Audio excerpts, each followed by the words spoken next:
আজকে আমার রেসিপি পাবদা মাছের ঝাল। একদম হালকা পাতলা একটি রেসিপি নিয়ে আজকে হাজির হয়েছি। আর একদম কম মশলা দিয়ে আমি রান্নাটা করেছি। তাহলে আর দেরি না করে ঝটপট রেসিপিটা শুরু করি। ভিডিওটি সম্পূর্ণ দেখুন ও চ্যানেলটি সাবস্ক্রাইব করে বেল আইকনটি প্রেস করুন, যাতে প্রতিটি ভিডিওর নোটিফিকেশন সবার প্রথমে আপনার কাছে যায়। আমি পাবদা মাছের রেসিপি বানাবো, মানে পাবদা মাছের ঝাল বানাবো। সেজন্য নিয়ে নিয়েছি পাবদা মাছ।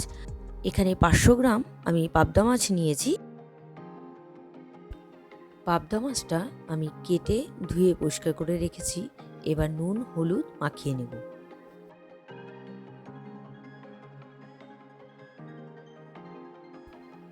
নুন হলুদ মাখিয়ে নেওয়া হয়ে গেছে। এবার আমি পাবদা মাছটা ভেজে নেব। কড়াই বসিয়ে দিয়েছি। কড়াইতে দিয়ে দিচ্ছি সর্ষের তেল। তেল গরম হয়ে গিয়েছে। এবার একে একে আমি পাবদা মাছটা ভেজে নিচ্ছি।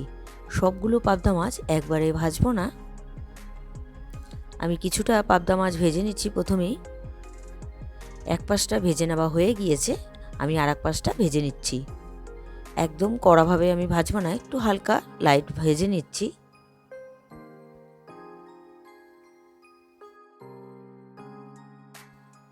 কথা বলতে বলতে পাবদা মাছটা ভেজে নেওয়া হয়ে গিয়েছে, আমি নামিয়ে নিচ্ছি। একইভাবে বাকি পাবদা মাছগুলো আমি ভেজে নিচ্ছি। সবগুলো পাবদা মাছ আমি ভেজে নামিয়ে নিয়েছি। এবার আবারও কড়াই বসিয়ে দিয়েছি। কড়াইতে দিয়ে দিলাম সর্ষের তেল, সামান্য পরিমাণ এখানে তেল ব্যবহার করেছি। আর দিয়ে দিলাম জিরে। আর এখানে দিয়ে দিচ্ছি পেঁয়াজ কুচি। এখানে একটা ছোট সাইজের পেঁয়াজ কুচি আছে। পেঁয়াজটা প্রথমে একটু হালকা ভেজে নিতে হবে। পেঁয়াজটা ভাজা হচ্ছে। পেঁয়াজটা ভেজে নিয়েছি, মানে নরম হয়ে গিয়েছে। এবার দিয়ে দিলাম টমেটো কুচি। টমেটো কুচি দিয়ে একটু নাড়াচাড়া করে দিচ্ছি, টমেটোটা যাতে মানে নরম হয়ে যায়। টমেটোটা ভেজে নিয়েছি আর টমেটোটা নরম হয়ে গিয়েছে। এবার দিয়ে দিচ্ছি বাটা মশলা। এখানে জিরে, আদা আর কাঁচা লঙ্কা বাটা আছে, সেটাই 2 চামচের মতো দিয়ে দিলাম। আপনারা যেরকম ঝাল খাবেন সেই আন্দাজেই বাটা মশলাটা ব্যবহার করবেন। বাটা মশলাটা একটু নাড়াচাড়া করে ভেজে নিতে হবে। একটু নাড়াচাড়া করে আমি ভেজে নিয়েছি। এবার দিয়ে দিচ্ছি এর মধ্যে হলুদ গুঁড়ো আর দিয়ে দেব নুন।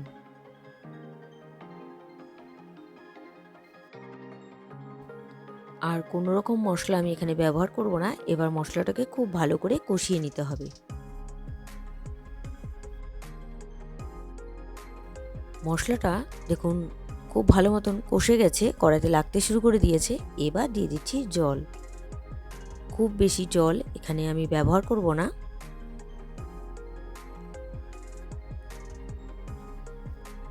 এবার দেখুন গ্রেভিটা ফুটে গেছে। আমি দিয়ে দিচ্ছি এর মধ্যে ভেজে রাখা পাবদা মাছগুলো। আর দিয়ে দিয়েছি 2টো চেরা কাঁচা লঙ্কা।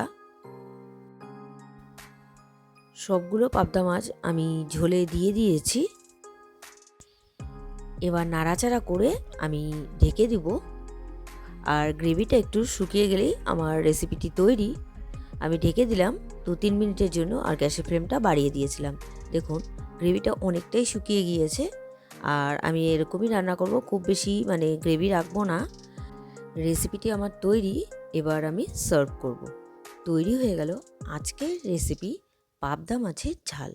আজকের এই রেসিপিটি আপনাদের কেমন লেগেছে অবশ্যই কমেন্ট করে জানাবেন। রেসিপিটি যদি আপনাদের ভালো লেগে থাকে তাহলে ট্রাই করার অনুরোধ রইল। আর ভিডিওটি ভালো লাগলে like, comment, share and subscribe করতে ভুলবেন না। বাই।